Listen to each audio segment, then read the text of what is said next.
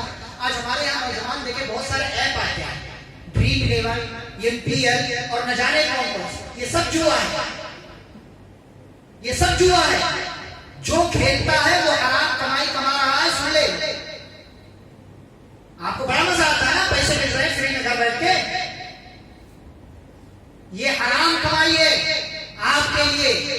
آپ کے علم میں اگر کوئی ہے ایسا جو اس طریقے کا گیم، اس طریقے کی، یہ تو بھائی ایپ والا خود کہتا ہے کہ سوچ سمجھ کر استعمال کریں، آپ کو لگ پڑ سکتی ہے یا آپ کسی چیز میں مبتلا ہو سکتے ہیں. وہ تو خود کہہ رہا ہے، اس کو خود پتا نہیں ہے، وہ آپ کو صرف جھانسا دے رہا ہے اتنا پیسہ ملے گا. اس لیے وہ 1 کروڑ کا لیبل لگاتا ہے، 25,000 والا لیبل لگا کر نہیں بیچتا اپنا مال. یہ سب چورن دینے والے ہیں، یہ آپ کی زندگی سے.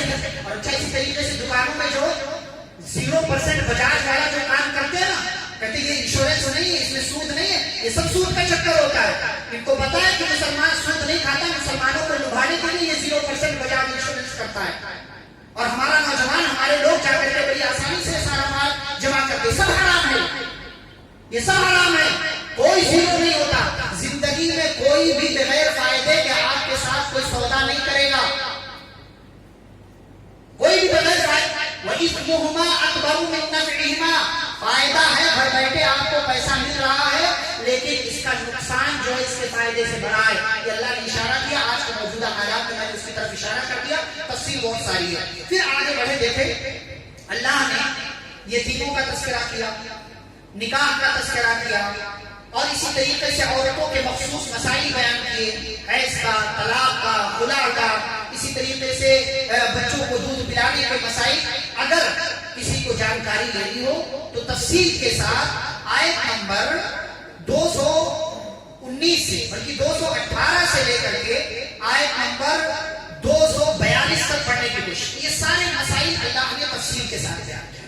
ایک مسئلہ میں آج نہیں بیان کروں گا، طلاق کی بات. بہت سارے لوگ ہمارے کنفیوژن کا شکار ہیں. وہ طلاق کی بات جب پارہ نمبر 28 میں سورۃ الطلاق آئے گی تو انشاءاللہ وہاں میں تفصیل کے ساتھ طلاق کے مختصر مسائل بیان کروں گا تاکہ طلاق کا مسئلہ جو ہے وہ آپ کو سمجھ میں بآسانی آ جائے. نکاح وغیرہ کے تعلق سے اللہ نے بات بیان کی کہ مشرک عورت سے یا مشرک مرد سے نکاح یہ حرام ہے آپ کے لیے اگر آپ مسلمان ہیں. اسی طریقے سے عورت اگر حیض کی حالت میں ہو تو مردوں سے کہا کہ ان سے مباشرت نہ کرو، یہ تمہارے لیے حرام ہے کیونکہ وہ ناپاک ہے. اور جب یہ مدت ان کی ختم ہو جائے تو جیسے پہلے تم ان کے ساتھ اپنی خواہش کو پوری کرتے تھے ایسے ہی اب جا سکتے ہو. پھر طلاق وغیرہ کے مسائل جیسا کہ ہے اللہ نے بیان کیے. پھر آگے چل کر کے رضاعت کا مسئلہ اللہ نے بیان کیا. والوالدات یرضعن اولادهن حولین کاملین. مائیں اپنے بچوں کو 2 سال مکمل دودھ پلائیں. کوئی مسئلہ ہو تو الگ بات ہے، لیکن ماؤں کو اپنے بچوں کو، اپنی اولاد کو 2 سال مکمل دودھ پلانا چاہیے. اچھا اسی طریقے کی ایک بات اللہ نے سورۃ الاحقاف پارہ نمبر 26 میں کیا کہ وَحَمْلُهُ وَفِصَالُهُ 30 شهرًا، کہ حمل کی مدت، دودھ چھڑانے کی مدت 30 مہینے ہے. اور یہاں اللہ نے کہا 2 سال مکمل دودھ پلائے، تو 2 سال میں 24 مہینے ہوتے ہیں. 24 مہینے نکال دیں تو دوسری والی آیت سے یہ استدلال کر سکتے ہیں کہ پریگنینسی کی حمل کی جو کم سے کم مدت ہے وہ 6 مہینے کی ہے. اگر کسی عورت کے یہاں 6 مہینے میں بچہ پیدا ہو جاتا ہے تو وہ حلال کا مانا جائے گا, حرام کا نہیں مانا جائے گا. اسی قسم کا ایک مسئلہ حضرت عثمان رضی اللہ تعالیٰ عنہ کے دور خلافت میں ہوا کہ عثمان رضی اللہ تعالیٰ عنہ کے پاس ایک کیس آیا جب وہ خلیفہ تھے کہ ایک عورت کے یہاں 6 مہینے میں بچہ پیدا ہو گیا. تو کہا یہ تو ناممکن ہے, کہا اس کو رجم کر دو, کہا اس کو رجم کر دیا جائے. تو حضرت علی رضی اللہ تعالیٰ عنہ کے پاس یہ بات پہنچی تو انہوں نے کہا ایسا کیسے امیر المومنین فیصلہ کر سکتے ہیں؟ قرآن کے اندر اس بات کا ثبوت ہے کہ 6 مہینے میں بچہ پیدا ہو تو وہ حلال کا ہوگا, حرام کا نہیں ہوگا.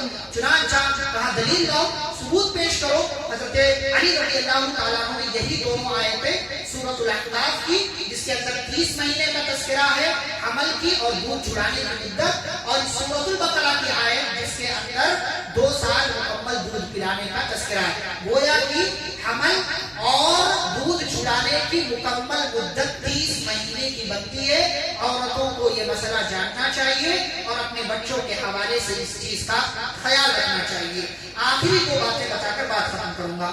آیت نمبر 243 میں اللہ نے اس بات کا تذکرہ کیا موت سے کسی بھی صورت بھاگ نہیں سکتے ہو, موت سے کسی بھی صورت بھاگ نہیں سکتے ہو. اللہ نے کچھ قوموں, کچھ لوگ تھے بستی والے, ہزاروں کی تعداد میں تھے, ان پر جہاد فرض کیا کہ لڑنے کے لیے تمہیں جانا. تو وہ لوگ کہ ہم مر جائیں گے اس ڈر سے وہ لوگ, ان لوگوں نے اپنا علاقہ چھوڑ دیا, کسی اور طرف نکل گئے. اب جب راستے میں جب پہنچے تو راستے میں اللہ کا آرڈر آیا موتو, سب کے سب مر جاؤ, سب کے سب مر جاؤ.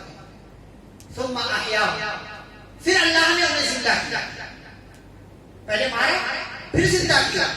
یہ بچلانے کے لیے کہ میدان جنگ میں مر جانے کے, قتل کیے جانے کے ڈر سے جو تم بھاگ رہے تھے نا, تو یہ مارنا, یہ موت تو ہمارے اختیار میں ہے. ہم تو تمہیں تمہارے گھر میں بھی مار سکتے ہیں, ایئر کنڈیشن روم میں بھی بیٹھے ہو وہاں بھی مار سکتے ہیں. موت تو کہیں بھی آ سکتی ہے, موت سے بھاگ نہیں سکتے. لہذا موت کو ہمیشہ اپنے دماغ میں رکھو اور موت کے بعد کی زندگی کی تیاری کی فکر کرو, اس لیے کہ مرنا یقینی ہے. ہم میں سے ہر ایک کو مر جانا ہے اور مر جانے کے بعد سارا کچا چٹا ہمارے سامنے آئے گا کہ ہم نے دنیا کے اندر کیا کیا ہے. کہ اللہ نے طالوت اور جالوت کا قصہ بیان کیا.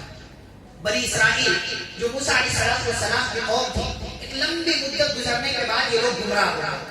جو کچھ ان کے پاس ان کے نبیوں کا بقیہ حصہ تھا, برکتیں تھی, وہ سب ان لوگوں نے بھلا دیا. دوسری قوم نے ان پر آ کر کے قبضہ کر لیا.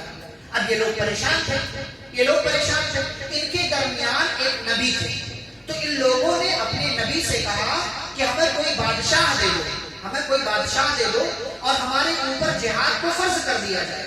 تو نبی نے کہا کہ اگر تمہارے اوپر جہاد فرض کر دیا گیا اس کے بعد تو پھر سے تم کو موڑ لو گے, ایسے ہی جو ہے گمراہی کی زندگی اختیار کرو گے. تو کہا نہیں, ہمیں ہمارے گھروں سے نکالا گیا, ہم کیسے لڑائی نہیں کریں گے. تو کہا ٹھیک ہے, اچھا, جہاد ان کے اوپر فرض کر دیا گیا. اس کے بعد اللہ نے انہیں میں ایک بادشاہ پیدا کر, ایک کو بادشاہ بنا دیا. تو نبی نے کہا کہ دیکھو ایک بندہ جو تمہارے علاقے کا ہے طالوت نام کا, اس کو اللہ نے تمہارا بادشاہ بنا دیا. اب قوم بنی اسرائیل تھی, اعتراض کرنے والی قوم تھی. انا یقول له الملك علينا ونحن احق بالملك منه ولم يؤت سعة من المال. ارے ایسے کیسے یہ ہمارا بادشاہ, ارے اس کے پاس تو مالی نہیں ہے, اس کے پاس تو یہ مالدار نہیں ہے, یہ ہمارا بادشاہ کیسے ہو سکتا ہے. تو نبی نے سمجھایا, کہا دیکھو یہ ہٹھا کٹا ہے اور اس کے پاس علم ہے, اس کے پاس علم ہے, اور یہ ساری چیزیں اگر چھوڑ دو, واللہ یؤتی ملکہ من یشاء, یہ اللہ جس کو چاہتا ہے بادشاہت عطا کرتا ہے. اللہ کی چیزوں میں اعتراض کرنے کا حق تمہیں نہیں ہے. اس کے بعد جہاد فرض ہو گیا. اب نبی اور طالوت بادشاہ یہ ظالم قوم جس کا سردار جالوت تھا اس سے لڑائی کے لیے نکلے. اب جب راستے میں نکلے, فلما فصل طالوت بالجنود, تو طالوت جو بادشاہ تھے انہوں نے اپنے لشکر سے کہا کہ بھائی آگے ایک نہر آئے گی, اس نہر میں تمہارا ایک امتحان ہونے والا ہے. کہا بھائی کیسا امتحان؟ کہا دیکھو اس نہر کا پانی تمہیں ضرورت کے باوجود نہیں پینا ہے, جو پی لے گا وہ ہماری سب سے نکل جائے گا, اور جو نہیں پیے گا وہ ہمارے ساتھ آگے بڑھے گا. فشربوا منه الا قليلا منهم. اب گئے سارے لوگ, پیاس لگی تھی, دھڑا دھڑ بادشاہ کی بات کا خیال نہیں رکھا اور وہ پانی پی لیا ان لوگوں نے, اپنی اپنی پیاس بجھائی. تھوڑے لوگ رہ گئے تھے, ایک آدھ بلّا پانی پینے کی اجازت تھی, لیکن گئے یہ سارے لوگ اور پیٹ بھر بھر کے جتنی پیاس لگی تھی پی لیا. اب ان سارے لوگوں کو اس جماعت سے الگ کر دیا گیا. جو تھوڑے بہت باقی رہ گئے انہیں کو بادشاہ لے کر کے آگے بڑھے. اب جب آگے بڑھے تو تعداد بہت کم رہ گئی تھی, تو کچھ لوگوں نے کہا لا طاقت لنا اليوم بجالوت وجنوده, کہ آج تو جالوت جیت جائے گا, ہمیں ہار ملے گی. کیوں؟ اس لیے کہ ہماری تعداد تھوڑی ہے, لیکن جن کا بھروسہ, جن کا ایمان, جن کا توکل رب کے ساتھ مضبوط ہوتا ہے, وہ ہر حال میں کہتے ہیں کم من فئۃ قلیلۃ غلبت فئۃ کثیرۃ باذن اللہ. کیا سنا نہیں تم نے؟ کتنی تھوڑی تھوڑی جماعتوں نے اللہ کے حکم کے ساتھ بڑی بڑی جماعتوں کو ہرایا ہے. اور یہ کیوں بھول جاتے ہو؟ واللہ مع الصابرین, جو شروع میں بات آئی کہ اللہ صبر کرنے والوں کے ساتھ ہے. چنانچہ دونوں فوج آمنے سامنے آئی, اور جب لڑائی کی نوبت آئی تو لڑائی سے عین پہلے مسلمانوں نے, بادشاہ نے, نبی نے دعا کیا ربنا افرغ علینا. ایک بات یہ پتہ چلتی ہے کہ جب بھی کوئی اہم کام کرنے کا ارادہ کرے تو رب سے ضرور دعا مانگنا. کوئی بھی اہم کام, ہم تو بس خوشی خوشی نکل جاتے, چلو آج یہ کام کرنا, یہ کرنا, یہ کرنا, ٹھیک ہے, اچھی بات ہے, خوشی ہونی چاہیے, لیکن دعا مانگنا نہ بھولیں. ربنا افرغ علینا صبرا, اے اللہ ہمیں صبر دے, وثبت اقدامنا, ظالم قوم سے لڑنے کے لیے جا رہے ہمارے قدموں کو مضبوط کر دے, وانصرنا علی القوم الکافرین, اور کافر قوم کے مقابلے میں اے اللہ ہماری مدد فرما. یہ دعا مانگ کر دونوں فوجیں آمنے سامنے آئی, مقابلہ ہوا, فہزموہم باذن اللہ, اور رزلٹ یہ آیا کہ مسلمانوں نے اللہ کے حکم سے کافروں کو, ظالموں کو شکست دے دیا.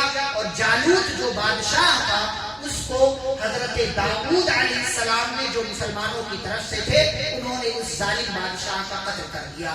یہ بات یہاں پر مکمل ہوتی ہے. اس کے بعد اللہ کہتے ہیں ولولا دفع اللہ الناس بعضهم ببعض لفسدت الارض ولكن اللہ ذو فضل علی العالمین, کہ اگر اللہ کا کرم, اللہ کا فضل نہ ہوتا تو زمین والے آپس میں ایک دوسرے سے بھیڑ کر کے زمین کو فساد سے, بگاڑ سے بھر دیتے, لیکن اللہ اپنی حکمت, اپنے فضل کے ساتھ فیصلے کرتا رہتا ہے. لہذا اللہ سے اس کی رحمت مانگو, اللہ سے اس کا فضل مانگو, اللہ سے اس کی حکمت مانگو. اللہ نے اگر آپ کو حکمت دے دیا, آپ کی زندگی کامیاب ہو گئی. تلک آیات اللہ نتلوها علیک بالحق, یہ اللہ کی آیتیں ہیں جن کی ہم سچائی کے ساتھ تلاوت کرتے ہیں. اور اے نبی پاک صلی اللہ علیہ وسلم, آپ جو ہے وہ پیغمبروں میں سے ہیں. یہاں پر اس بارے کا اختتام ہوتا ہے. کل کے بارے میں اللہ کی بہت سی انوکھی باتوں کا انشاءاللہ ہم تذکرہ کریں گے, اس لیے کہ 12 نمبر 3 میں ایسے انوکھے واقعات ہیں جن کو سن کر آپ حیران ہوں گے, اور جن کو سن کر کے انشاءاللہ اللہ کے تعلق سے آپ کے ایمان میں اضافہ ہوگا. آج کی مجلس یہیں پر ختم کرتے ہیں. اللہ رب العزت سے دعا ہے اللہ ہم سبھی کو قرآن حدیث کی تعلیمات کو پڑھنے, سمجھنے, ان پر عمل کرنے کی توفیق عطا فرمائے. آمین. صلی اللہ علیہ نبی الکریم. ربنا تقبل منا انك انت السميع العليم. سبحانك اللهم وبحمدك اشهد ان لا اله الا انت استغفرك واتوب اليك. والسلام علیکم ورحمۃ اللہ وبرکاتہ.